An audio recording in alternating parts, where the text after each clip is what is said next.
Merci beaucoup. maa ngi nuyu ñëpp ñu fi teew di remercier journalistes yi pour leur présence.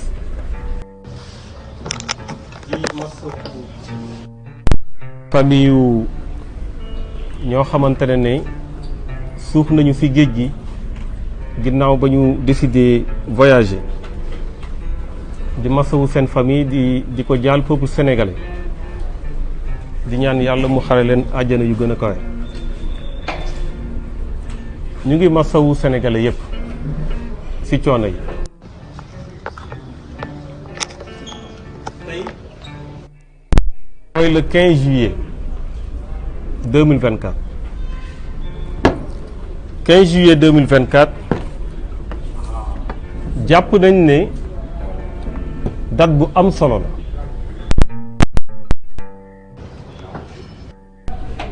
dinaa ci ñëw waaye li tax woote bi mooy yéen ñëpp suivre ngeen monsieur le président de la république mu daal di def interview ak une partie de la presse mu doon loo xamante ne nag lu am solo la parce que boobu ba léegi jotuñu ko dégg mu wax lu olof naan ku wax feeñ. gis nañ ko rek muy voyager di dem di ñëw waaye tamit mu am comportement boo xam ne ñun ci suñu bopp dañ ko rafetlu mooy déclaration yi mu jot a def ak taxawaay bu mu jot a am gis nañ ci yar gis nañ ci teggin.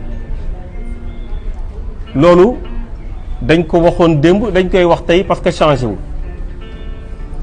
waaye li am solo du loolu li am solo mooy lecture bu ñu am ci li mu wax ak façon bu mu jàppee ne moom la war a yore réew mi. moo tax su defee première sorteem dafa nekk jaadu nekk yoon ñun ñu war a mën a nag taxaw joxe ci suñu xalaat wax ci lan lañ ci séentu ak la Sénégalais yi war a comprendre.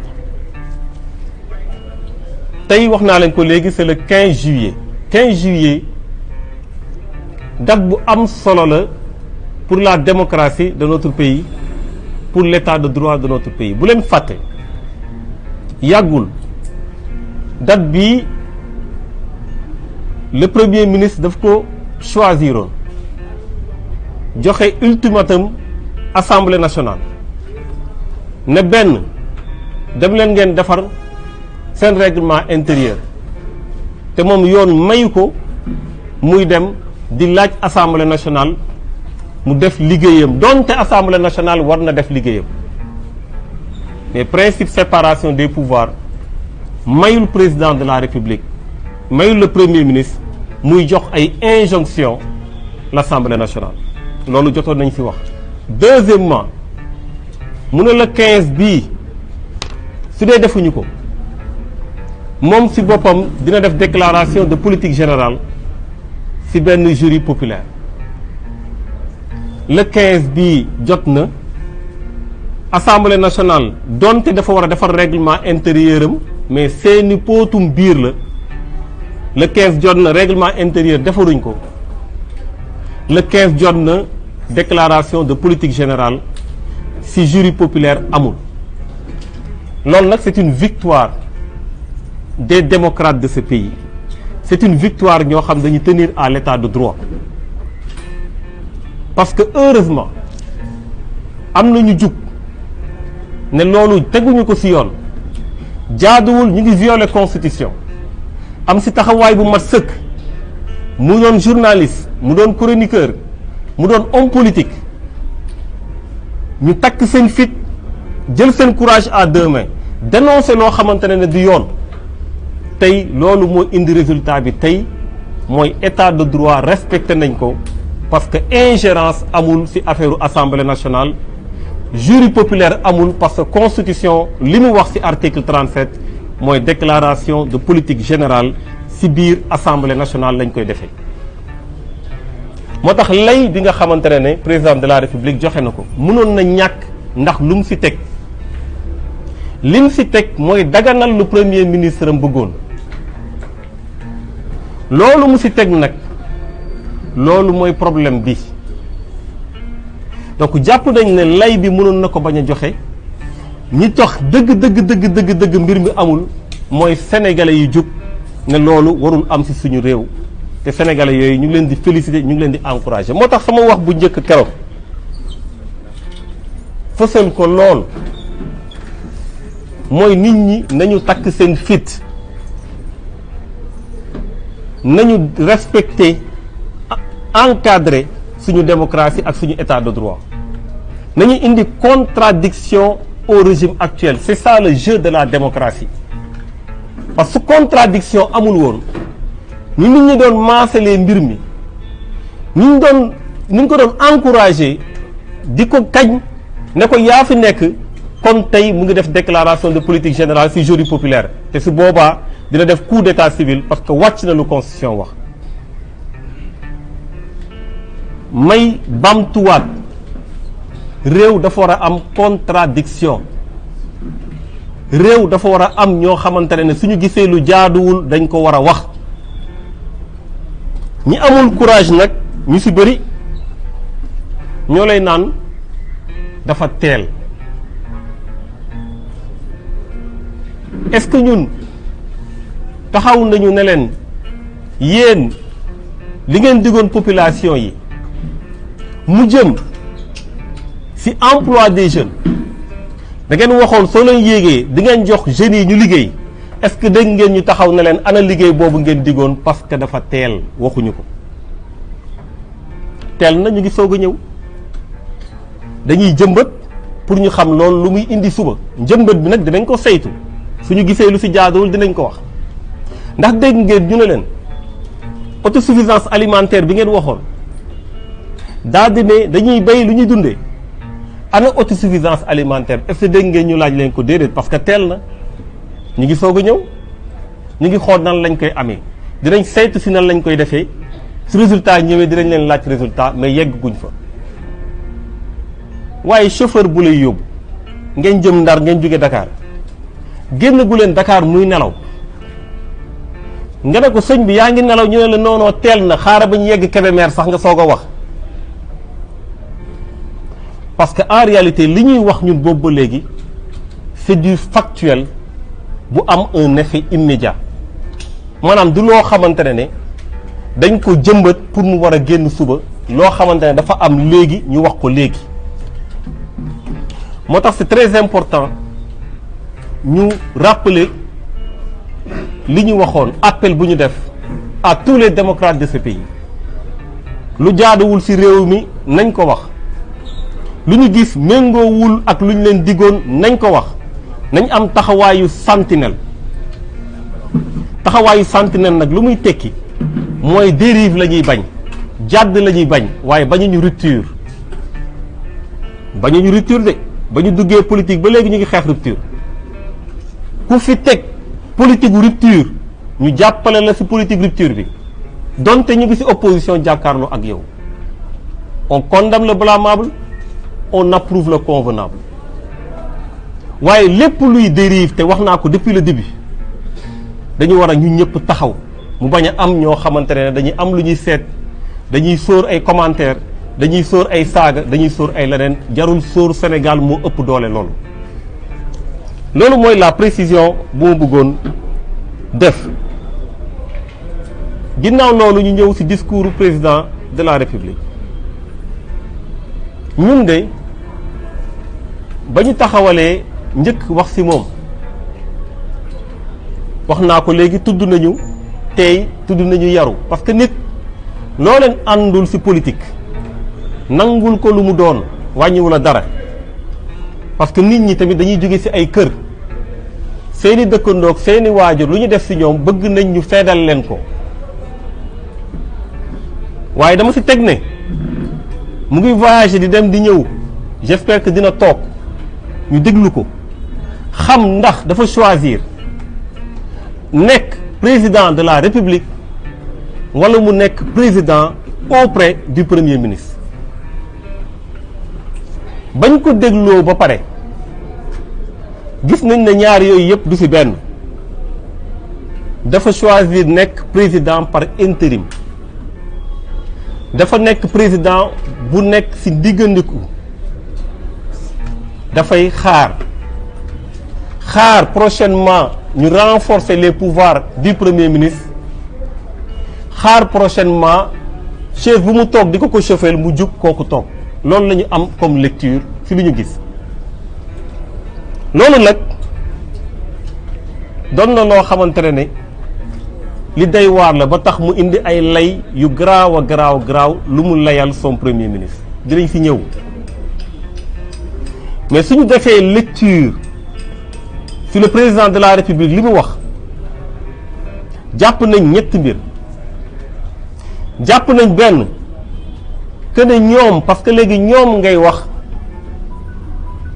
nekkuñu gëmuñu état de droit dinaa ñëw pourquoi ma ne leen gëmuñu état de droit beneen bi mooy gëmuñu transparence mooy wax mbiri mu leer na leer ñëpp gis transparence Sénégal dafa am sa code de la transparence donc transparence dafa war a doon loo xamante ne képp kuy gouverner war nga ko féetale ci kanam ñoom nekkuñu ci transparence beneen bi nag mooy jàpp naa ne amuñu projet waaye deal la ñu am amuñu projet mais deal la ñu am dinaa ñëw ci ñett yooyu yëpp bi njëkk bi nga xamante ne dama ko wax ci ñàkk gëm état de droit président de la République Bassirou Diomaye Faye dafa wax lu graaw loo xamante ne su jugoon jëmmal ko maanaam mu doon dans la pratique suba mën nañ ko yóbbu ci haute trahison déglu leen bu baax li ma leen di wax ci wutum gage ak wane na ne am na loyauté daganal na loo xamante ne mën na ko yóbbul haute trahison mu jëm ci déclaration de politique générale soo mënee taxaw en tant que président de la République ñu wax la yow yaay gardien de la constitution nga waat ne yow di nga sàmm constitution fexe ñu respecter constitution nga taxaw di comparer assemblée nationale ak jury populaire nga taxaw ne suñ defoon jury populaire mooy ëpp qualité assemblée nationale c'est extrêmement grave parce que constitution waxul déclaration de politique générale dañ koy def feneen constitution dafa ne déclaration de politique générale assemblée nationale lañ koy defee pourquoi assemblée nationale parce que assemblée nationale 18 millions de sénégalais yooyu muy wax dafa am lu ñuy wax la démocratie représentative ñooñu dañoo fal ay nit nga bëgg leen nag ak nga ñàkk leen bëgg président bii toog fii nga bëgg ko nga ñàkk ko bëgg mooy président député yi nekk assemblée nationale nga bëgg leen nga ñàkk leen bëgg ñoom ñooy député peuple bi donc un président de la république buy jël jury populaire boo xam ne da ngay tànn say nit teg ko au-dessus de la démocratie représentative jël le choix personnel teg ko au-dessus de la démocratie te démocratie indi ko fa c'est extrêmement grave. ma koy wax ne ko monsieur le président fi nga toog keroog di répondre aux questions xam naa ci réew mi ñoo xam ne suñ fa toogoon ñu poser leen même question seeni réponse mooy ëpp qualité téeméeri junni yoon sa réponse mais ñooñu kenn falu leen. lan moo tax ñëpp toog di déglu le président de la République parce que il a été élu au suffrage universel direct ni ñu ko élire au suffrage universel direct noonu la ñu élire les députés au suffrage universel direct. moo tax ma ne ñàkk gëm état de droit boobu moo leen dab ba ñu am solidarité si ne le choix du peuple dañ koy teg ci suuf ñu jël ñun suñu choix teg ko ci kaw. loolu yaa ngi def leneen yaa ngi wàcc yoon te damay faral di wax ne képp kuñ fi respecté ci réew bii yoon moo la ko may képp kuñ fi jox cër ci réew mii yoon moo la ko may. suñu président rombee ci tali bi dañuy droité ba sës ba yéeg trottoir bi mu jàll parce que yoon moo ko may soo respecté wul yoon nag mënatoo am respect ci population yi. moo tax dama leen di ñaax ne leen li leen mën a tax ngeen di wax di bind ay décret di def ay arrêté di def ay conseil de ministre di jël ay décision di nommer c'est parce que dañ leen a fal c'est parce que loi moo ko encadré soo leen xeebee loi boobu xeeb ngeen seen bopp. donc jàpp naa ne loolu li doy waar la li nga xamante ne seetlu nañu ko ñu koy naqarlu di ko condamner fortement. moo tax moom su sañee taxaw ne damaa woo président assemblée ne ko changer leen seen règlement intérieur te moom mu nekk le pouvoir exécutif même su dee c'est la clé de voûte des institutions mën na waxtaanee mbir yi comme lu mu ko waxee mais amul ay injonction yu muy joxe boole si ne moom dafa dem ñaan le premier ministre dafa jox kee ay injonction waaye kii daf ko ñaan pour mu may ko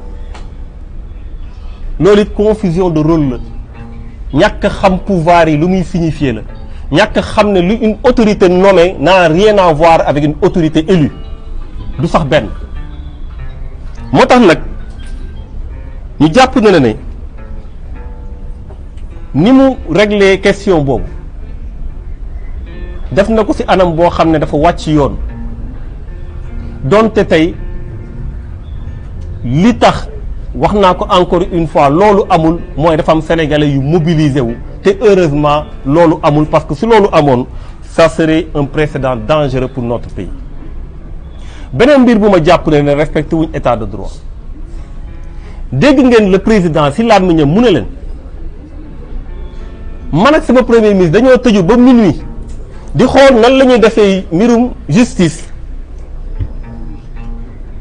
maanaam am na ay mouvement yu ñu war a def biir justice man ak sama premier ministre dañoo tëju di ko xool ba pare teg si ne magistrats yi ay fonctionnaires lañu comme ñëpp déedéet magistrats yi dañ bokk benn pouvoir bu ñu tuddee le pouvoir judiciaire le pouvoir judiciaire bu ñu nekk dañ def fi ànd ak ay garanties statutaires tey le statut du magistrat sax dafa am loi bu ko teg.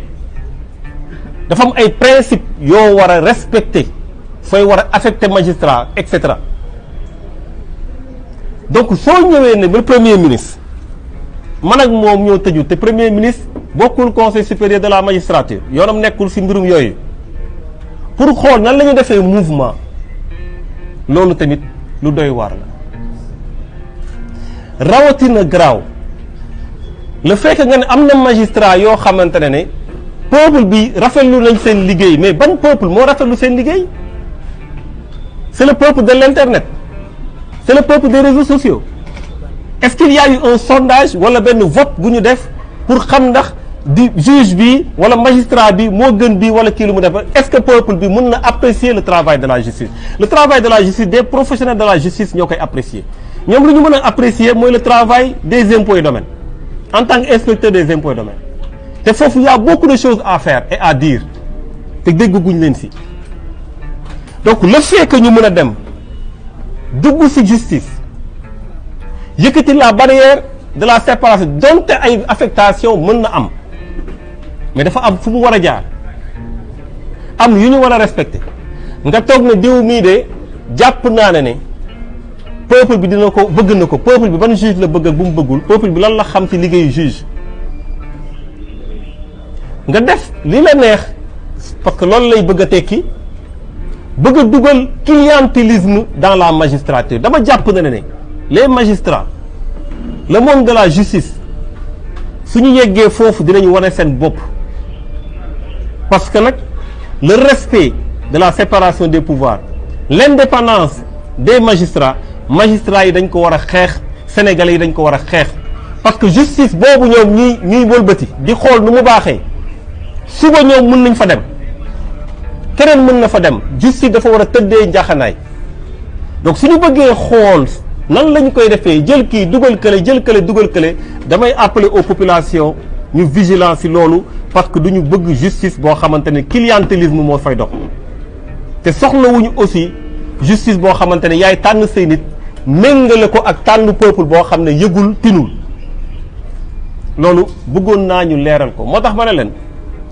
li ma dégg mu wax gisuma respect di nga xamante ne war na am ci état de droit te loolu doon na loo xamante ne li graaw la ci président de la république parce que doole boo mënti am état de droit moo la ko may sinon Bassirou Diomaye Faye nga tudd man Thierno Bocoum laa tudd keneen leneen lu tudd li tax tey nga mën a wax wala nga mën maa wàcce yoon bi wala nga mën a jël ay décret yu ma mënul jël wala nga mën a jël ay décision conseil des ministres c'est parce que dafa am loi bu la ko may dafa am état de droit bu la ko may donc foofu dama bëggoon leeral ko bu baax a baax a baax a baax beneen bu ci topp wax naa leen ko léegi mooy manque de transparence xam nga dama dégg président de la république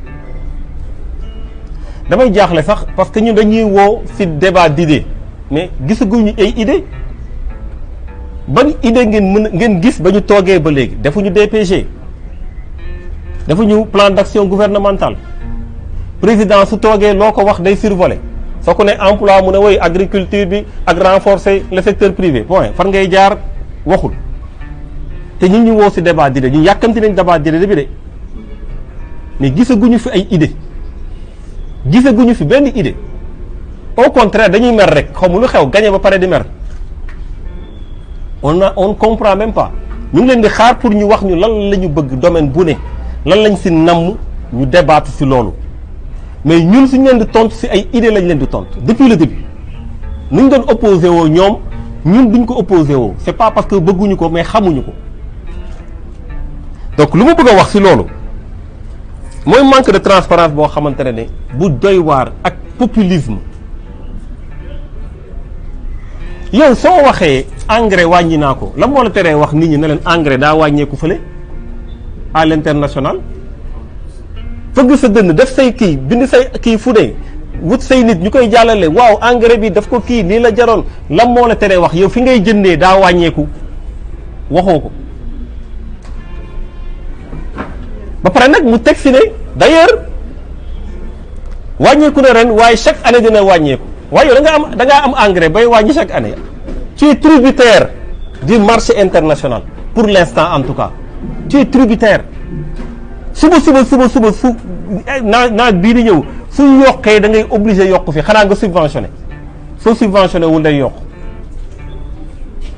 donc loolu déjà muy doon problème bu mag nan ngay mën a yokkee mburu wàññee mburu te waxoon ne wàññi nañ poids bi soo wàññee poids bi kay mënatul jar lu mu doon jar pourquoi leeraloo loolu pourquoi soo dugalee xaalis ne joxe naa diw tant de milliards dugal naa ko fii waa lam moo la tere préciser que ne yow da ngaa leb ba xalangu fu mu toll nii ba leb ay eurobond yooyu ñu leb man déglu naa entretien bi du début à la fin journalistes yi fa nekkoon génne nañ seen gémmiñ eurobond bi 2 fois tontu wu si ba léegi ñoom waxuñu lan moo tax ñu jëli ay eurobond li tax 450 milliards yooyu mu doon ay eurobond ba léegi waxuñu fi ana transparence lan moo mën a tax ñu mën a leb pour le peuple ba pare du ñu leeral peuple bi lii ñu leb fii lañ koy dugal. beneen bu si topp mooy ñoom boobu ba léegi lan la ñuy def ñu ngi def ay chamboulement dañu naan recettes yi yokku na lii yokku na changé nañu fii wàññi nañ ministères yi jëlee nañ alal bi def nañ ay arrêté pour annuler crédit bi def nañ lii et cetera. loi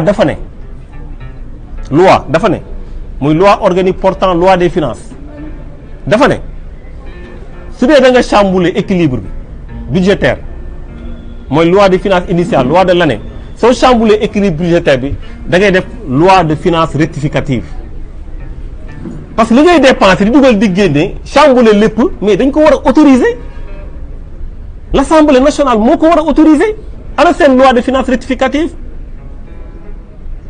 pourquoi ñoom ñu mën a chambouler lépp di dérouler di jël alal di dugal fii te yóbbu wuñ ko assemblée nationale autoriser leen ko loolu mooy loi de finances rectificative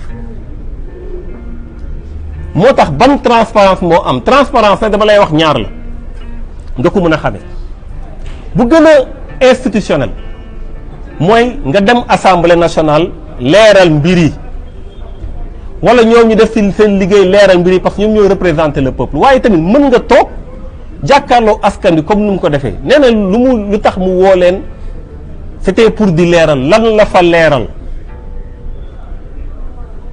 mais nga expliquer nit ñi lii fii nga ko dugal xaalis bi ngay plus de 1000 milliards nga leb ko fan nga ko dugal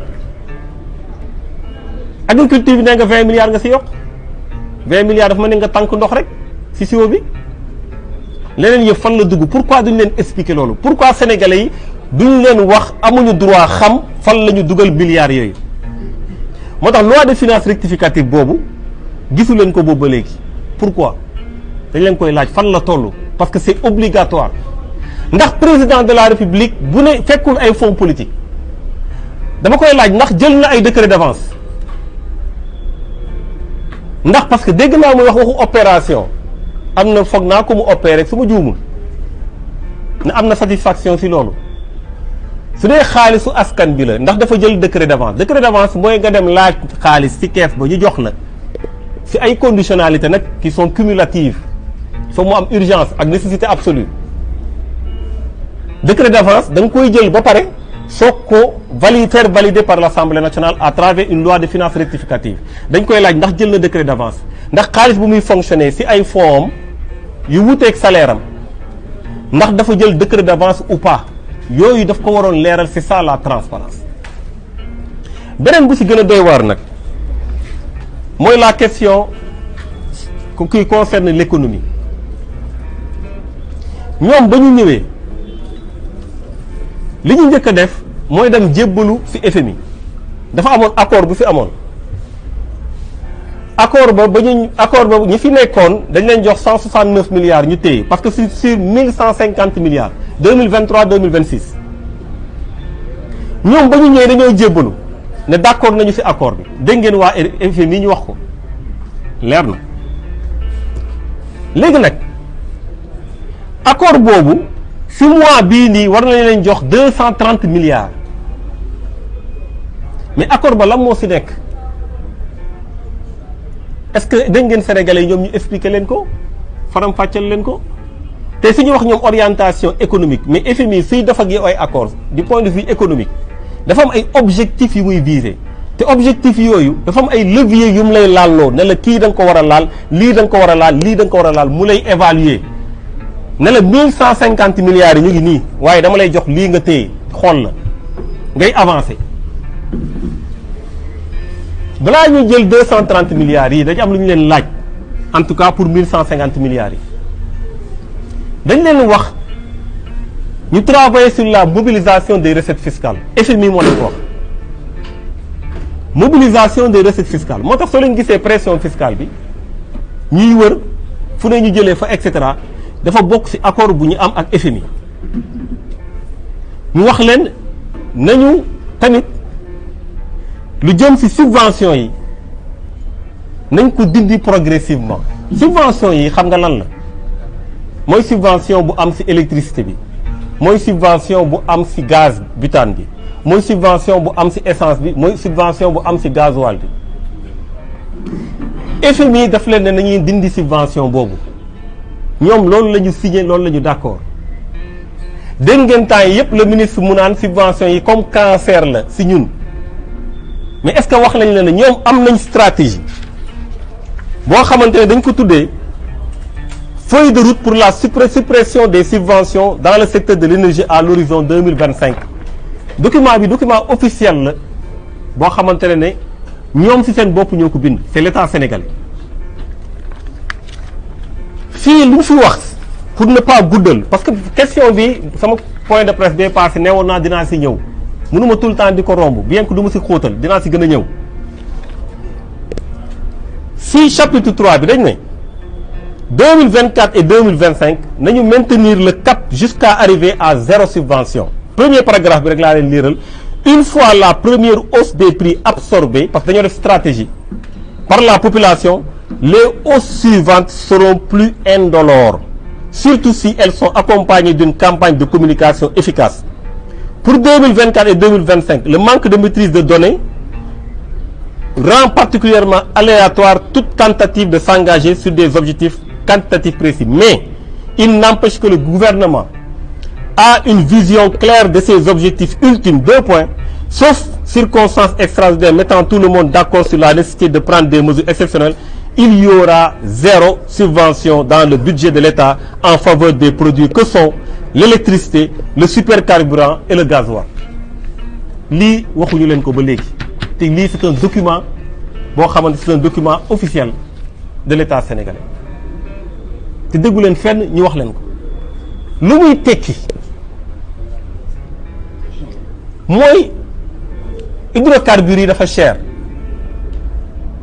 subvention nag comme le président di wax naan man créé wu ma fiscalité créé wu ma impôt subvention aussi créé wuñ ko subvention pays yëpp dañuy subventionné subvention mooy lu naroon dal ci sa askan directement nga amortir ko am loo ci def yow ci sa koppar pour su wàccee ci ñoom mu gën a yomb loolu mooy subvention subvention boobu def nañ ko ci gasoil bi def nañ ko ci essence bi def nañu ko li jëm ci gaz bi def nañ ko ci électricité bi ñoom seen objectif mooy subvention boobu ñu yëkkati ko maanaam nañu jàpp na ne courant bi day gën a cher gaz bi day gën a cher essence bi day gën a cher gasoil bi day gën a cher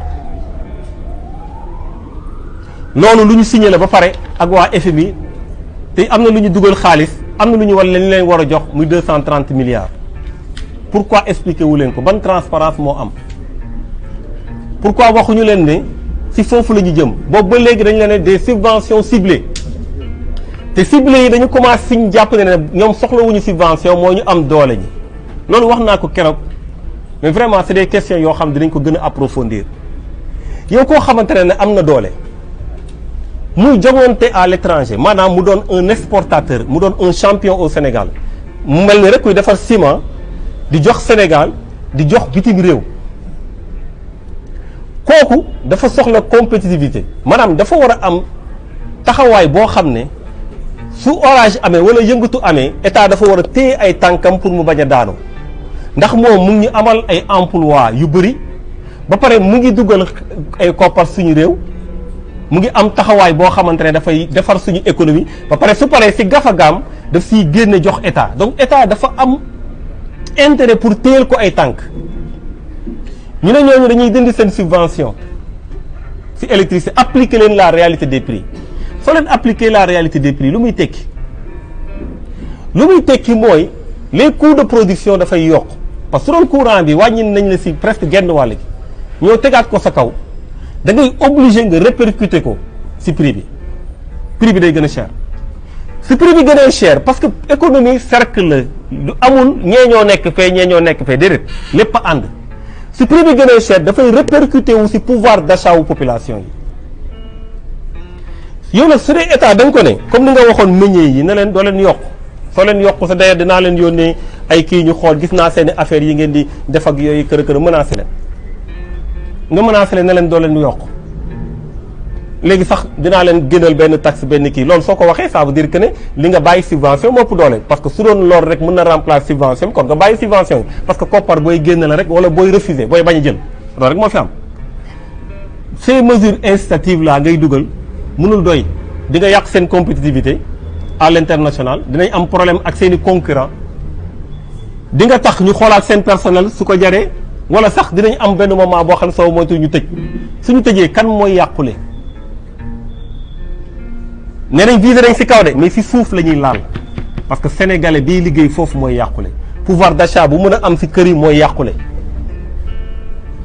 parce que ba ñuy wax président de la République nan ngay def pour emploi ba mu waxee agriculture lan la ci teg secteur privé bu ñuy jàppale waaw nan ngay jàppale secteur privé si tu les mets entre l'enclume de la levée des subventions et le marteau de la pression fiscale fan la ñuy taxawee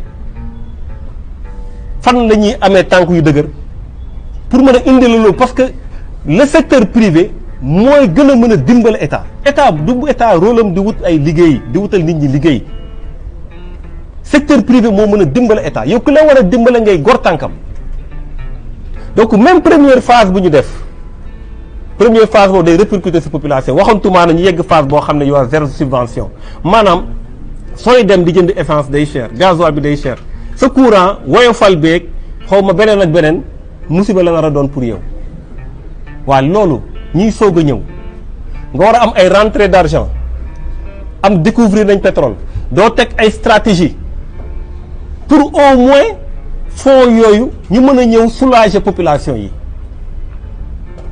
waaye da ngay lever mbir mi maanaam dañu am état boo xam ne dafa bëgg aakimoo alal bi yëpp téye ko dootuma subventionné dootuma lii dootuma leneen léegi ma damay leb nu ma neexee léegi nag maa téye yëpp téye waaw ba nga ko téye pare foo ko jëmee fan nga ko jëmee parce que au moment où nga téye ko am na ñuy perdre seen emploi am na ñu ñuy dàq si fi ñuy nekk am na ñu manqué pouvoir d'achat yow lan ngay def pour que loo siy def mu inclusif muy wàccaat encore ba si ñoom li doy waar laa leen di wax amuñu taxawaay boobu te wanewuñ loolu te leb bi nag toll na foo xam ne léegi dañuy leb pour fay bor te suñu continuer leb dinañ dem ba suñu hydrocarbures yi ñu découvrir pétrole bee gaz bi lu ñu si am dañ ko nar a fayee ay bor li gën mooy ñu taxaw ak ñun nañu lii ñuy leb fii ak fii lañ ko jëlee lii ñuy jëlee si yéen fii ak fii lañ ko jëlee mais même sooy jëlee si nit ñi waroo jël lépp parce que yoroo ñëpp da ngaa yor ñenn ñi tu es dans le macro mu am ñu yor ñeneen ñi ils sont dans le micro yow da ngay gérer créer ay conditions nekk ci kaw mu am ñoo xamante ne ñooy régler problème yi yéen ku fi ne ci yéen dafa am ñu leen di fay soo génnee koo gis muy liggéey dafa am ku koy fay kooku liggéeyul état kooku état su ko daanalee yéen da ngeen di daanu man damay daanu keneen dafay daanu donc foofu c'est important que ñu mettre l'accent moo tax il faut qu'ils soient transparents ils ne sont pas transparents duñu la expliquer décision yi ñuy jël duñu dugg en profondeur duñu leeral dara on espère que population yi dañu am droit ñu wax leen seen xaalis fan lay dugg ak lu ñuy def fan lañ ko teg fi may jeexalee nag mooy jàpp naa ne amuñu projet loolu moom Sénégalais yi foog naa leer na léegi mais surtout fondement wu ànd bi fu mu toll nii mooy deal bu ñu am seen biir ba ma dégloo le président de la République fenn laa gis mu nekk à l'aise ñaar laa gis mu nekk à l'aise benn bi mooy mbirum fiscalité parce que domaine am la beneen bi mooy digganteem ak premier ministre foofu moom dafa xogguli ku toogaat nga xam ne dafa préparer lu muy wax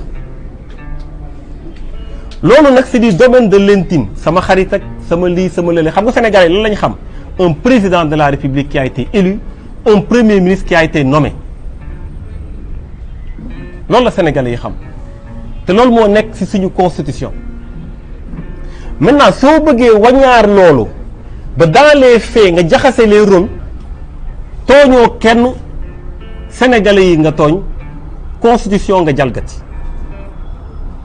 moo tax ma ne gisuma projet parce que feeñul fenn loo leen wax duñ la leeral duñu dugg au fond même loo xamante ne jàpp nañ ne vraiment bokk na ci xeex bu gënoon fës gis nga dañuy daw léegi duñ ci wax da lañ jox mbirum présence français yi militaire français yi au Sénégal posé nañ la question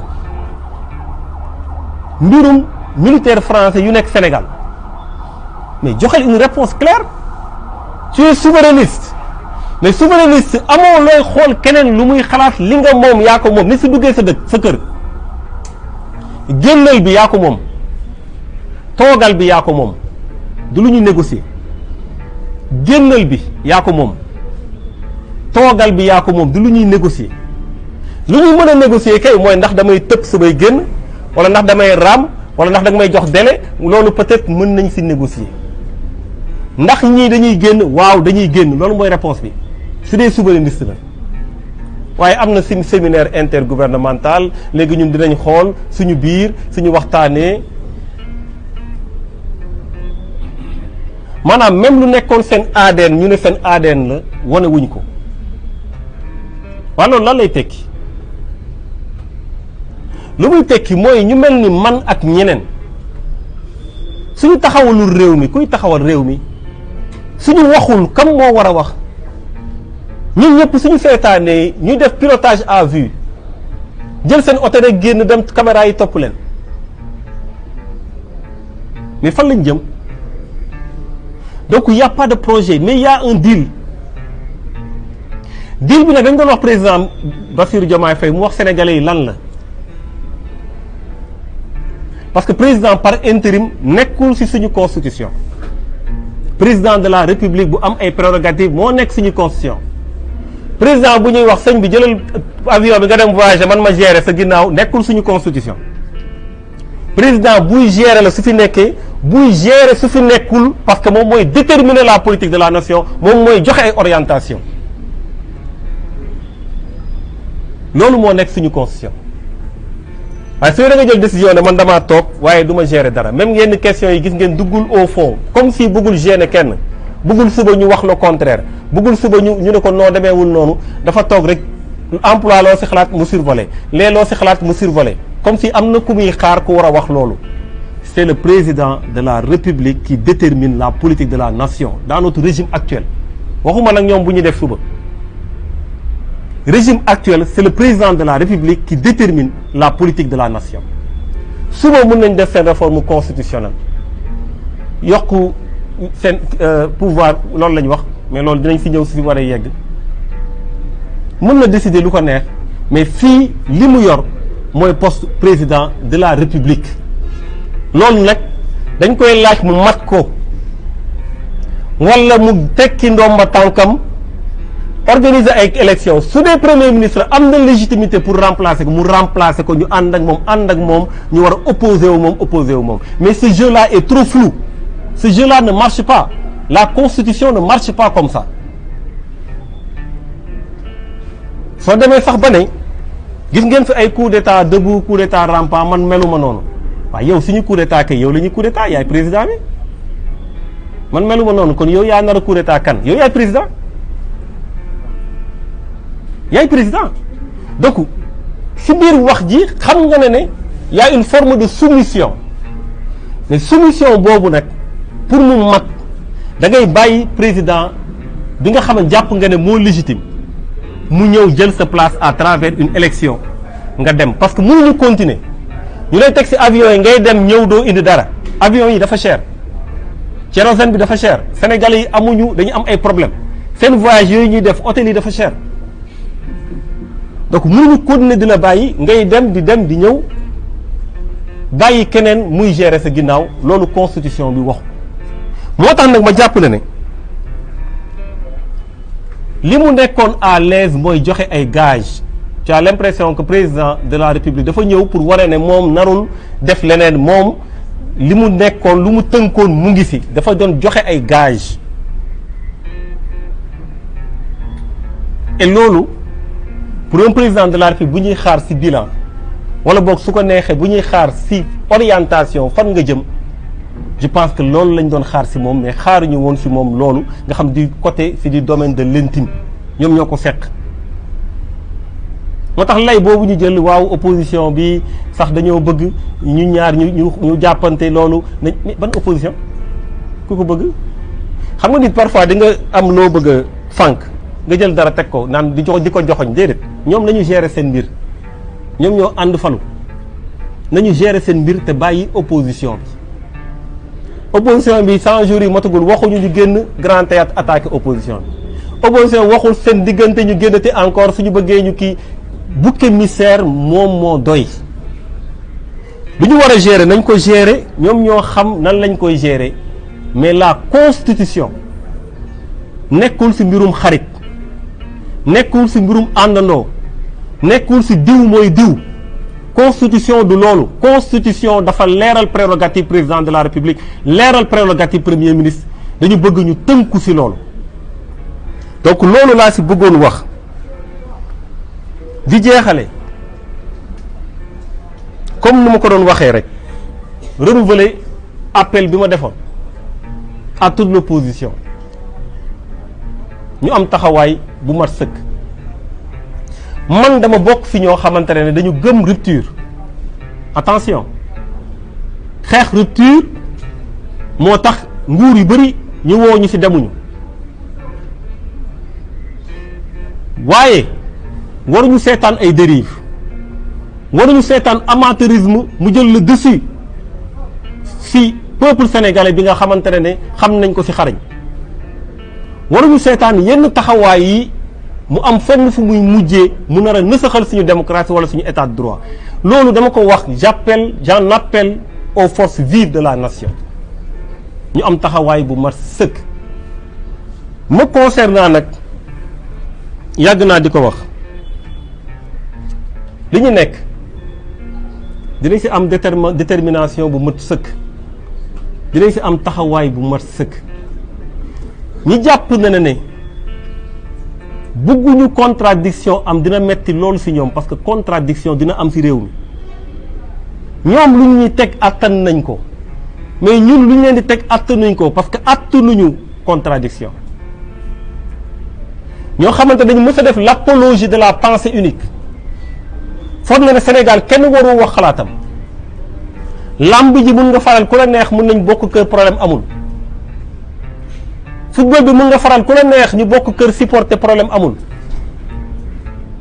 tarixa yi mun nga bokk fu la neex ñu bokk kër waxtaan problème amul waaye politique ñu bëgg fi indi ne fi ma far soo fa farul dinaa la wax lu bon dinaa la tiiñal dinaa la sosal dinaa la attaquer ci fa anam bu ne dinaa la bañ def na sama ennemi parce que bëggalaloo ma man li ma bëgg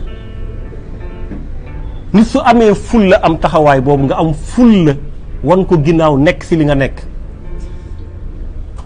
moo tax détermination boobu la ñu am parce que ñun suñu bàmmeel la ñuy liggéeyal yàlla na yéex waaye xamuñu kañ la seetuñu lu neex nit seetuñu lu neex nit na leer doole tamit kenn moo ko am mooy yàlla suñu borom keneen faale wuñ ko laa xawla wala quwwata illa billah moom rek moo fi nekk moo am doole donc na leen leer ñoom que dina metti ci ñoom su dee dañuy bañ contradiction parce que contradiction dina am ci réew mi te nag dañoo war a démocrate xam na ne liñ leen jox réew la du parti du mbirum secte du mbirum ànd du mbirum clientélisme du mbirum ñun ñii wala ñun ñoo baax ñee moo baax réew lañ leen jox réew moom dañ ko war a téye ci anam boo xamante ne waa réew ma dinañ ci gis seen bopp te loolu conseil bu ma leen di jox la parce que sénégalais kenn du ko tënk kenn du ko teree wax loolu laa leen bëggoon wax maa ngi gërëm ñëpp di sant ñëpp. Si vous voulez, je vais passer au français très rapidement. Et s'il y a des questions, on pourra en poser.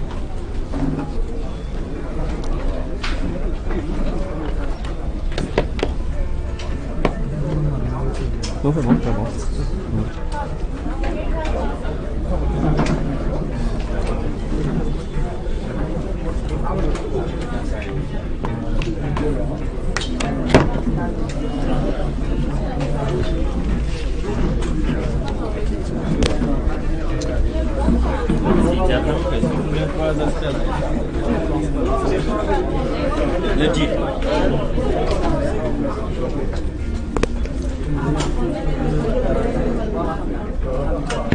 Je vous remercie. Si on peut commencer pour parler français.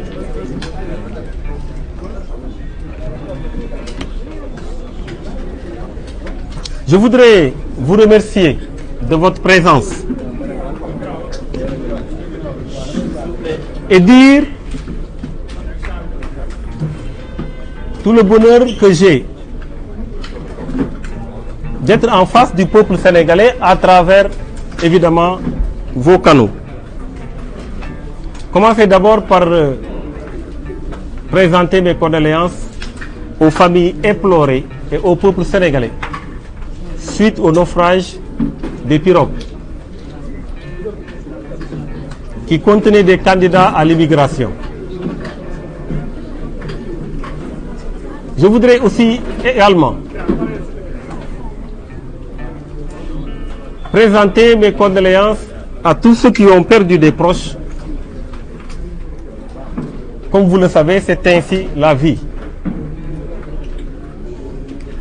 J'ai fait appel à la presse suite à la sortie du président de la République qui a eu un entretien avec une partie de la presse, bien entendu. Et nous avons suivi cet entretien de très près. Pourquoi? Parce que, évidemment, depuis son accession au pouvoir, nous avons vu un président de la République qui s'est limité à faire quelques déclarations, qui a beaucoup voyagé, c'est normal, et qui, évidemment, de toutes les façons, devait, un jour ou l'autre, nous parler, s'exprimer face aux caméras et parler aux Sénégalais. Nous l'avons attendu, nous l'avons entendu. Le fait qu'on se retrouve ce jour, le 15, la date n'est pas fortuite. J'aurais pu prendre la parole dès après l'interview du président de la République. J'aurais pu le faire. Évidemment, ça aurait été beaucoup plus spontané. Mais nous avons décidé de faire cette conférence, ce point de presse, le 15 juillet, qui est pour nous une date historique. C'est quoi le 15 juillet? Il y a quelques jours de cela, Monsieur le Premier ministre avait donné un ultimatum à l'Assemblée nationale. Ultimatum leur disant qu'il faudra revoir votre règlement intérieur. Évidemment, et nous en avons parlé, il n'en a pas le droit. Au nom du principe de la séparation des pouvoirs, le Premier ministre n'a pas la possibilité, ou en tout cas n'a pas le droit, de s'adresser à l'Assemblée nationale et encore pire, de donner des injonctions à cette Assemblée nationale. Le Premier ministre, un nommé, qui donne des injonctions à des élus, c'est inacceptable. Et nous l'avons décrié, nous l'avons dit très clairement. Et ça, il a ajouté à ce délai, à cet ultimatum,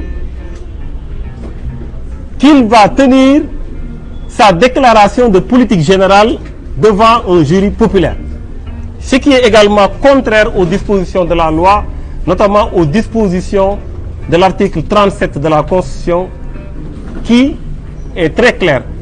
La déclaration de politique générale doit s'effectuer à l'Assemblée nationale devant les députés, bien entendu. Nous sommes le 15. Il n'y a pas eu de modification du règlement intérieur, même s'il doit y avoir une modification du règlement intérieur, nous l'avons dit, et même mieux, une enquête doit se faire pour savoir ce qui s'est passé. Donc, effectivement, il doit y avoir une modification du règlement intérieur, mais il n'y en a pas eu parce que le Premier ministre l'a voulu. C'est important. Parce qu'il n'en avait pas le droit. Et aujourd'hui, on se rend compte, effectivement, il n'y a pas eu de modification du règlement intérieur de l'Assemblée nationale. Ensuite, il n'y a pas de déclaration politique générale devant un jury populaire. Il n'y a pas eu de déclaration de politique générale devant un jury populaire, en parfaite contradiction avec les dispositions de la loi, en parfaite violation de la charte fondamentale de notre pays. Pourquoi ça s'est arrivé ainsi? Parce que tout simplement, des démocrates, des républicains, des personnes, des Sénégalais adossés aux valeurs démocratiques, attachés à l'état de droit, se sont battus pour qu'il n'y ait pas de déclaration de politique générale devant un jury populaire. Il y a eu des gens qui se sont prononcés très clairement. Et je dis bravo à tous ces Sénégalais. Bravo à nos compatriotes. Nous avons entendu, bien entendu, le président de la République dire « Oui, j'ai appelé le Premier ministre, le président de l'Assemblée. » Mais ce qu'il a ajouté, c'est qu'apparemment, il était d'accord pour une déclaration de politique générale devant un jury populaire, en donnant même des justifications pour soutenir l'idée de son Premier ministre, ce qui est inacceptable. Nous allons en parler tout à l'heure. Donc nous considérons effectivement que ce jour, il y a la victoire de la démocratie, la victoire de l'état de droit et surtout la victoire de ceux qui ne ménagent aucun effort pour que la démocratie, l'état de droit puisse être privilégié dans notre pays, qu'on respecte nos lois, qu'on respecte notre constitution, qu'on respecte nos institutions. Et je dis très clairement que, évidemment, nous devons continuer à parler. Si ce n'était pas le cas, si personne n'avait rien dit, il y aurait eu cette violation grave de la loi. Ça ne s'est pas passé parce qu'il y a des gens qui sont restés debout. Je renouvelle mon appel aux forces vives de la nation pour leur dire continuez à rester debout, continuez à vous battre, continuez à dire non, continuez à protéger notre constitution, nos lois, nos règlements, nos institutions. C'est ça le socle d'un pays. S'il n'y a pas d'état de droit, il n'y a plus rien. Si chacun peut se lever pour dire je fais ma déclaration politique générale au marché Sandaga ou à Koloban, où est-ce qu'on va? Bravo à tous ces gens-là. C'est pourquoi je dis, ceux qui n'ont pas, depuis lors on dit qu'il faut évidemment commencer à interpeller le gouvernement sur certaines questions précises. Beaucoup retorquent que c'est tôt. C'est tôt. Pourquoi c'est tôt? Est-ce que nous avons une seule fois demandé au gouvernement de nous révéler le nombre d'emplois créés? Non, parce que c'est tôt. Ils viennent d'arriver. On ne peut pas dire oui, j'ai créé tel emploi, etc. C'est tôt. Est-ce que nous avons demandé au gouvernement qu'est-ce qu'il en est de la souveraineté alimentaire? Est-ce que vous avez finalement réussi à avoir une souveraineté alimentaire dans notre pays? Non, nous ne l'avons pas fait parce que c'est tôt. Mais ce n'est pas tôt quand il s'agit de choses factuelles qui ont un effet immédiat. Ce n'est pas tôt quand quelqu'un veut violer la loi, on lui dit il ne faut pas violer la loi. Pourquoi c'est tôt? Quand vous allez à Saint-Louis avec un chauffeur, il commence à dormir en sortant de Dakar, on va attendre d'arriver à Kébémer pour lui dire tu dors. Non, ce n'est pas tôt. Donc il faut savoir faire la part des choses. Ce n'est jamais tôt de donner son point de vue, de dire stop, de veiller au respect de la loi, de veiller au respect des institutions, de veiller aux bonnes conduites de nos gouvernants, de veiller à leur démarche, d'évaluer leur stratégie. C'est très très important. Et ça leur aide plus que ça n'aide l'opposition d'ailleurs. Heureusement, nous avons entendu le président de la République qui a eu l'humilité de dire « j'écoute tout le monde ». Oui, parce que nous n'aurons pas seulement à critiquer. Nous faisons toujours des propositions. C'est ça le jeu de la démocratie. Mais cette politique de dire « tu es avec moi ou tu es contre moi » est révolue. On n'est pas dans une démocratie en ayant un tel esprit. On n'est pas démocrate en ayant un tel esprit. Donc je dis bravo à tous ces patriotes. Ce mot est galvaudé parfois, mais il existe toujours. Donc on parle toujours de patriotes. C'est ceux qui mettent leur pays au-dessus de tout. Pas une personne au-dessus d'un pays. Ce n'est pas ça un patriote. Nous avons écouté le président de la République. Nous l'avons bien écouté. Nous avions hâte de l'écouter. Nous étions pressés de l'écouter. Nous devions l'écouter. Parce qu'il fallait qu'il parle. Qu'il fallait qu'il nous parle. On l'a vu passer à travers ses voyages. On l'a vu faire de petites déclarations. On ne l'avait pas encore entendu sur les questions de l'heure. C'était important. Et quand nous avons écouté le président de la République, nous avons remarqué 3 choses. La première chose est que malheureusement, mais avant même de parler de ça, je réitère mes propos sur le respect qu'il a, sur l'éducation, etc. Je n'enlève rien de tout ça, je l'avais dit l'autre fois. Ça se confirme de tous les jours. Mais ce n'est pas ça le plus important.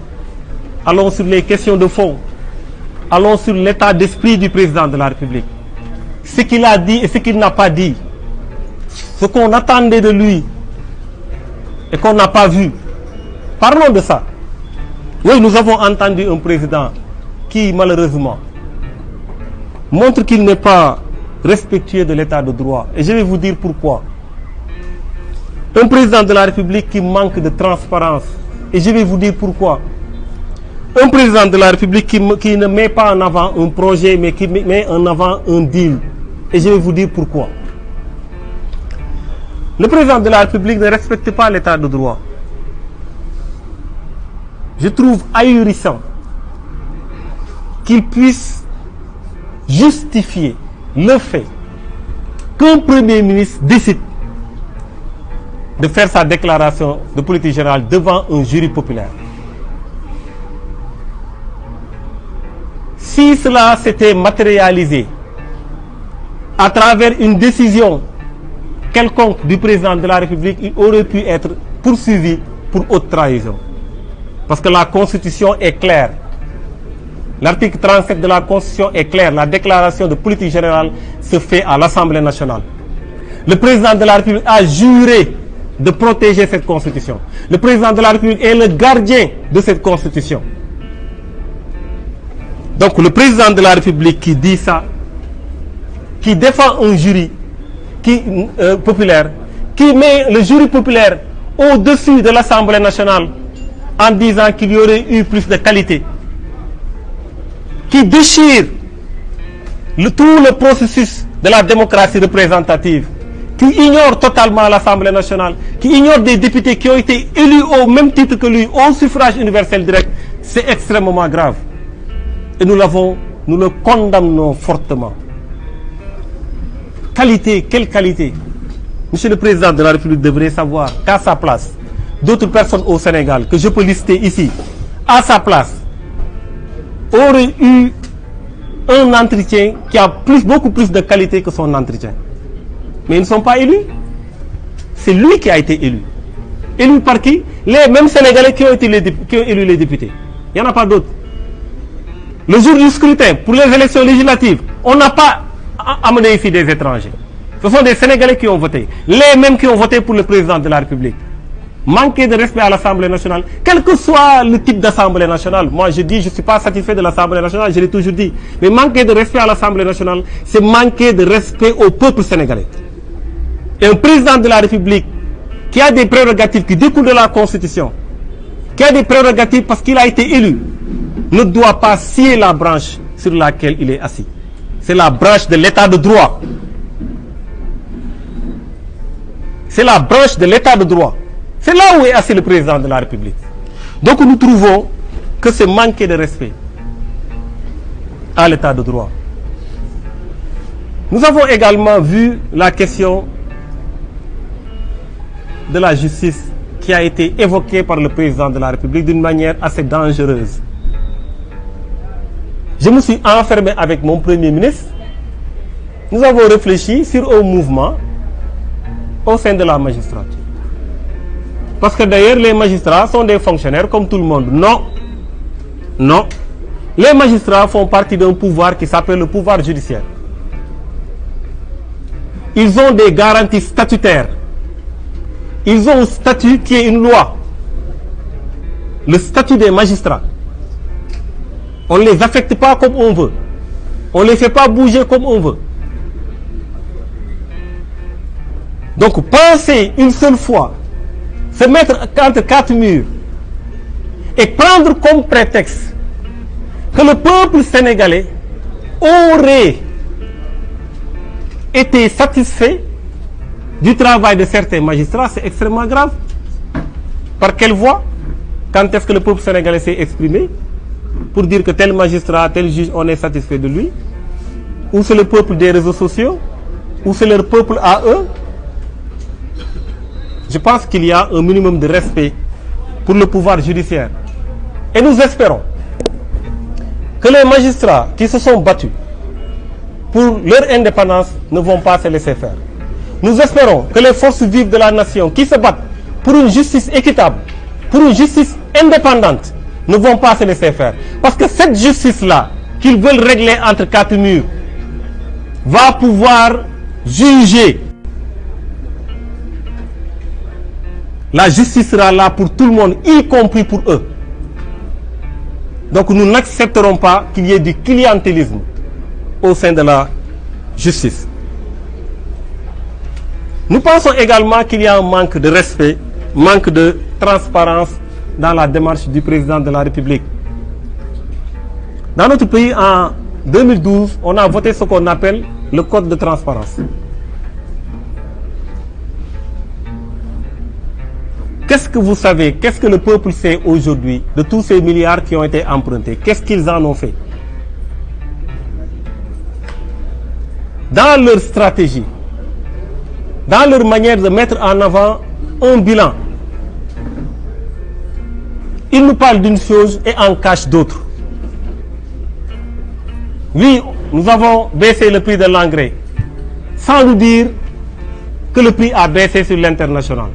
Allez même jusqu'à dire que ça va baisser tous les ans, alors qu'on est tributaire du marché international.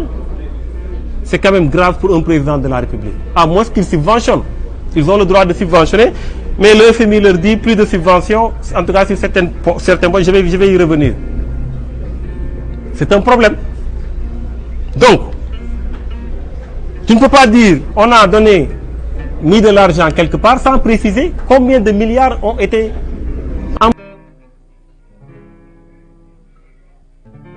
qu'il y a eu. Les grandes lignes de l'équilibre budgétaire ou financier ont été touchées.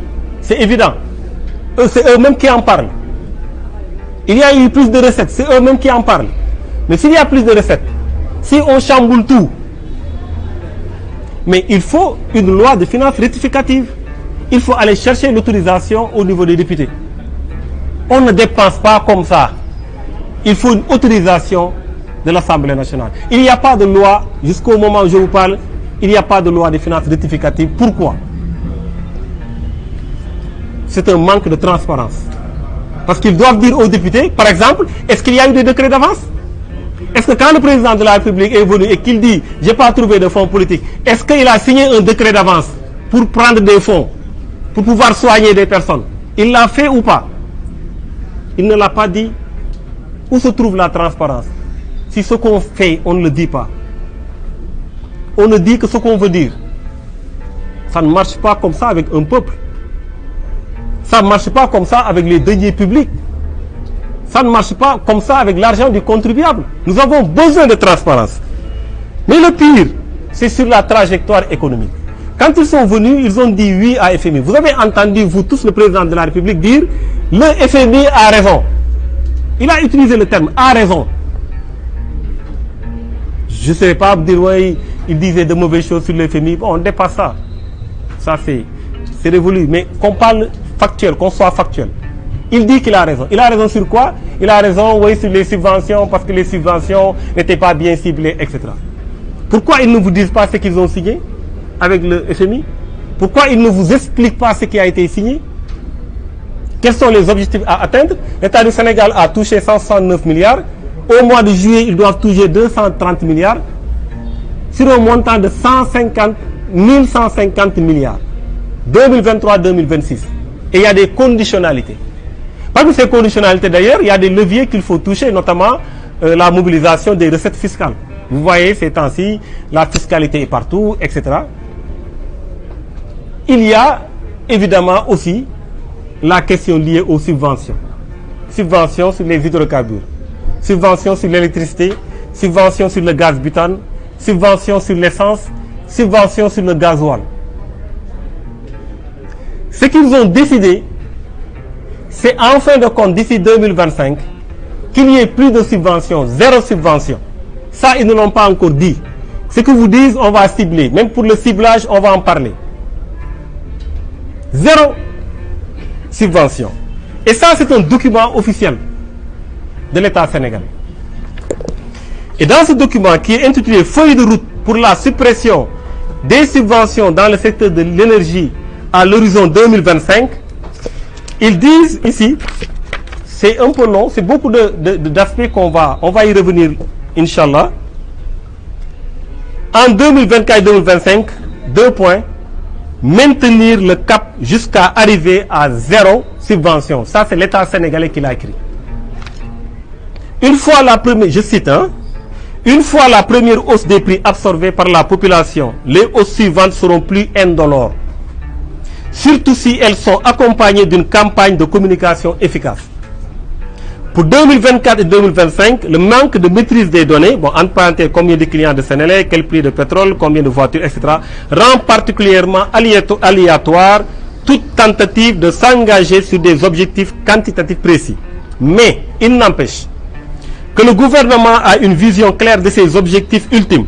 Sauf circonstances extraordinaires mettant tout le monde d'accord sur la nécessité de prendre des mesures exceptionnelles, il y aura zéro subvention dans le budget de l'État en faveur des produits que sont l'électricité, le supercarburant et le gasoil. Qu'est-ce que cela veut dire? Déjà, la première conséquence, c'est qu'il y aura une augmentation faramineuse des prix. Ça, au moins, tout le monde peut le comprendre. Mais ils vont le faire d'une manière progressive. Parce qu'il faut que ça soit indolore. Il faut que ça se fasse à petite dose. Il ne faut pas qu'on sente les choses venir. C'est très machiavélique ça. Très machiavélique. Et qu'est-ce qui se passe?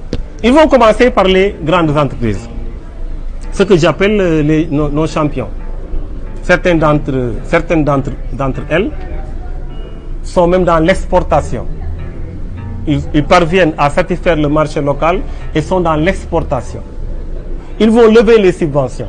Le fait de lever leurs subventions, ça va créer quelles conséquences? Ça va créer un problème de compétitivité. Parce qu'ils ne seront pas seuls sur le marché. Ça augmente le coût de production déjà. Quand ça augmente le coût de production, évidemment, ça va se répercuter sur le prix de vente.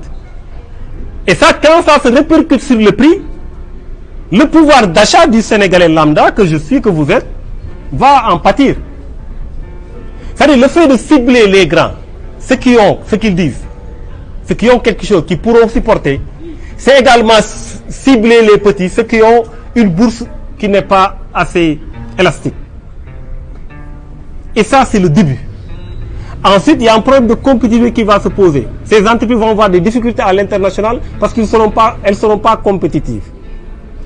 Ensuite, elles seront obligées de répercuter tout ça, les coûts de production sur le prix. Si l'État leur en empêche, parce qu'il arrive à l'État de dire, oui, écoutez, bon, on va discuter. Je vous enlève telle taxe. Je vous enlève telle obligation. Mais laissez comme ça les prix.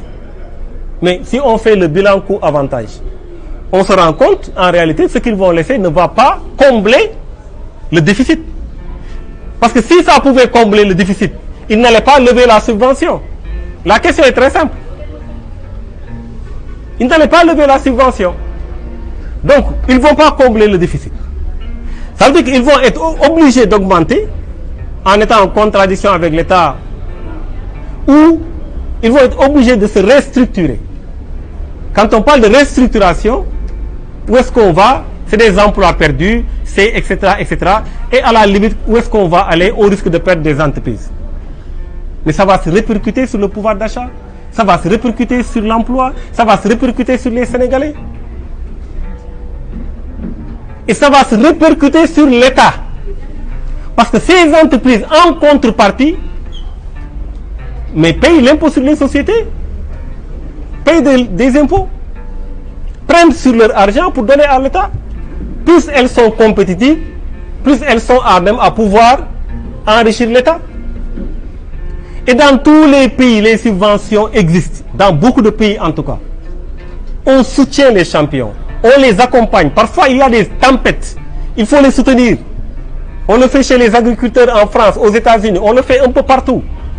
Ici, en Afrique, en Côte d'Ivoire, on subventionne les entreprises, etc., etc. Et aujourd'hui, on veut supprimer ces subventions. Ensuite, continuer jusqu'à supprimer la subvention au niveau de l'essence, qui concerne tout le monde, du gaz, qui concerne tout le monde, et surtout l'électricité. Et on va arriver à un moment où il y aura évidemment une augmentation faramineuse des prix. C'est évident. Quand le prix de l'électricité augmente, le coût de production augmente, quelle que soit la production. Si tu es tailleur, ça va se répercuter. Si tu es autre chose, ça va se... etc. Il y aura une hausse généralisée. Ce qu'on appelle une hausse généralisée des prix. Voilà ce qu'ils ne vous ont pas dit. Qui vous a expliqué ça? C'est pourtant, ça c'est un document officiel de l'État. Et ça, nous l'avons dit, c'est inacceptable. Parce que nous avons découvert du pétrole, du gaz, etc. Il y aura des rentrées de fonds. Mais nous constatons que l'État augmente son endettement. Récemment, c'est les 450 milliards sur eurobond.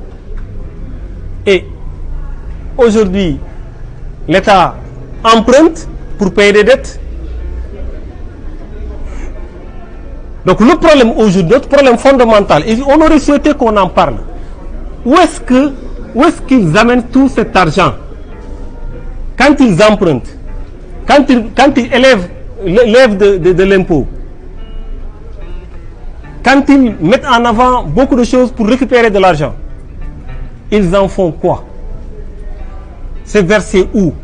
Ça part où? Pourquoi? Parce qu'il y aura des conséquences. En économie, ce n'est pas seulement l'État qui travaille.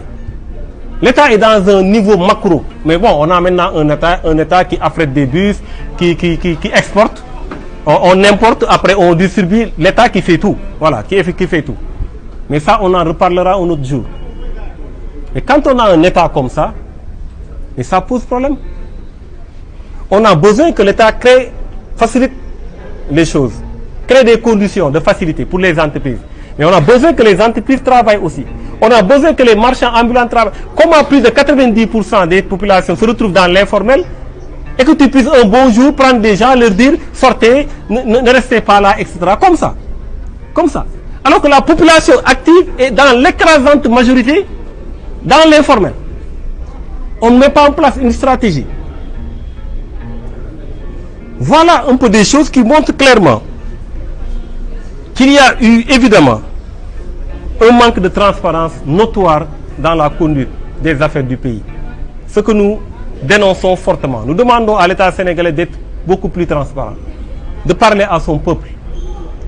Et nous allons revenir sur d'autres questions, bien entendu, qui sont essentielles. Nous ne pouvons pas, dans le cadre d'un point de presse, évoquer tous les problèmes rencontrés, toutes les questions évoquées. Ce n'est pas possible. Donc nous allons revenir sur tout ça. La troisième chose, c'est qu'il n'y a pas de projet. Mais il y a un deal. Il y a quelque chose qui s'est dit, quelque part. Qu'est-ce qui a été dit? Qu'est-ce qui s'est dit? Pourquoi on se pose cette question? Parce que ça se répercute sur la marche de notre pays. Ça bouscule nos procédures. Ça écarte nos dispositions des lois. C'est-à-dire on a aujourd'hui une entente qu'on veut institutionnaliser. On veut institutionnaliser une entente politique. C'est pourquoi on a vu un président de la République qui a été très évasif sur beaucoup de questions. Il n'a pas été dans le fond. On lui parle de politique d'emploi, il nous parle d'agriculture, du secteur privé, point. Tout le monde en parle d'ailleurs. Mais comment? Non, il n'en parle pas. Ainsi de suite, ainsi de suite. Même sur la question de la souveraineté, la présence des forces militaires françaises. Oui, il y a un séminaire intergouvernemental, nous allons en parler. Non, mais c'est chez toi. Tu es pour qu'ils partent ou pas? C'est aussi simple que ça, la question est simple. Si tu épouses cette volonté de les voir partir parce qu'ils ne sont pas chez eux, ils sont chez nous, mais il faut le dire. Si on doit discuter, on discute sur comment partir. Mais il est évasif. Il n'est clair sur rien. Par contre, il est clair sur deux choses. Sur les questions fiscales, c'est clair. Et j'en ai parlé, il pouvait être beaucoup plus clair. Pourquoi est-ce qu'ils font tout ça?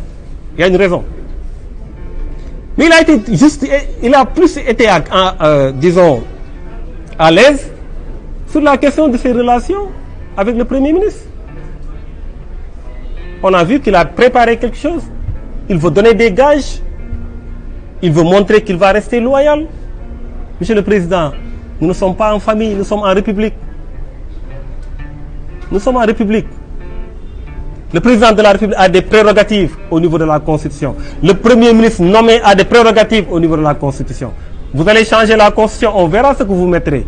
Mais au moment où nous parlons, vous êtes Président de la République. Il a refusé cela. Je l'avais dit l'autre jour, Monsieur le Président de la République, choisissez. C'est à vous de choisir. Soit vous êtes Président de la République ou vous êtes Président auprès du Premier ministre. Mais je remarque aujourd'hui qu'il est plutôt Président par intérim. Il est là pour aller vers une réforme constitutionnelle et donner des pouvoirs au Premier ministre. Il est là certainement pour pouvoir quitter son poste. Mais qu'on résume les choses. S'il pense que le Premier ministre est beaucoup plus légitime, qu'il démissionne et organise des élections. C'est aussi simple que ça. Mais ce qu'il veut imposer, la situation de fait qu'il veut imposer au Sénégal est anticonstitutionnelle. Ça n'existe pas. Un président par intérim n'existe pas. Un président qui est sous l'ombre du Premier ministre n'existe pas dans l'état actuel. C'est à lui de revoir les choses, de revoir sa copie. Donc nous considérons qu'il n'y a pas, il y a effectivement un deal, il n'y a pas de projet. Il n'y a pas de vision. Il n'y a pas de DPG au moment où on parle, il n'y a pas d'action politique, action gouvernementale, de politique d'action gouvernementale. Il y a même pas une explication claire du président de la République. Mais ce qui est clair, c'est qu'il a fait comprendre aux Sénégalais qu'il veut être remplacé par son Premier ministre. Il n'y a que ça qui est clair aujourd'hui. Et nous disons que c'est extrêmement grave. C'est pourquoi d'ailleurs, nous renouvelons notre appel à toute l'opposition sénégalaise et aux forces vives de la nation. Il faut que nous soyons tous des sentinelles. Ce pays nous appartient tous. Nous devons être des sentinelles. Nous devons veiller à ce que l'état de droit soit respecté. Nous devons veiller à ce que nos institutions soient respectées. Nous devons veiller à ce que la démocratie soit respectée. Nous devons être ensemble pour cela. C'est extrêmement important. Me concernant, et c'est là où je vais terminer, je reste engagé pour mon pays. Je reste imperturbable. Je le dis et je le répète. Parce que tout simplement, je ne cherche pas à plaire. Comme je l'ai dit tout à l'heure à Wolof, sama bàmmeel laay liggéeyal. Donc nous pensons que tout Sénégalais doit se mettre au service de son pays. Quelles que soient les attaques, les insultes, les calomnies, les diffamations, il ne faut jamais lâcher son pays. Il faut se battre pour son pays. Et nous sommes prêts à nous battre pour nos pays. C'est pourquoi je dis aux gens qui m'attaquent, vous allez souffrir. Parce que si le but, c'est de me faire taire, c'est perdu d'avance. Par contre, vous allez souffrir. Parce que vous êtes allergique à la contradiction. La contradiction sera de mise à chaque fois que de besoin. et c'est très important de le dire très clairement. Je vous remercie.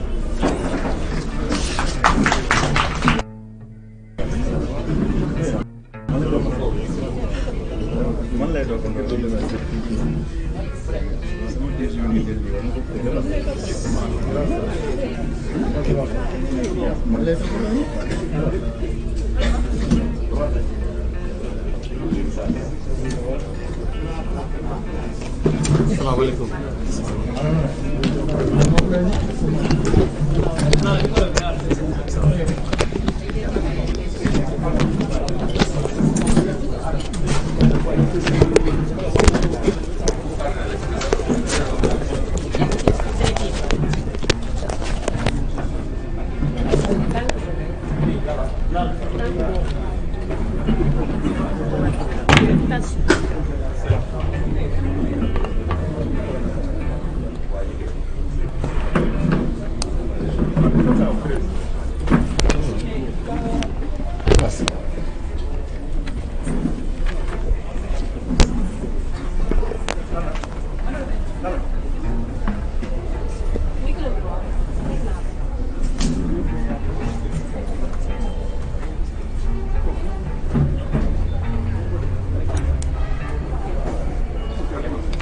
C'est bon, on peut...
C'est bon.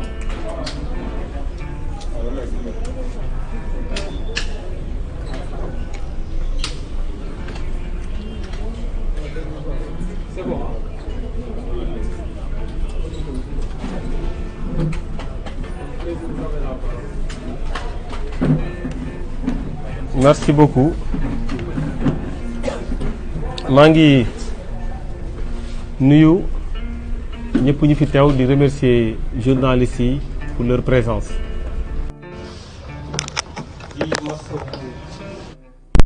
famille yu ñoo xamante ne suuf nañu ci géej gi ginnaaw ba ñu décider voyager di masawu seen famille di ko jaal peuple sénégalais di ñaan yàlla mu xare leen àjjana yu gën a kawe. ñu ngi masawu sénégalais yépp ci coono yi. tey mooy le 15 juillet 2024. 15 juillet 2024 jàpp nañ ne date bu am solo la.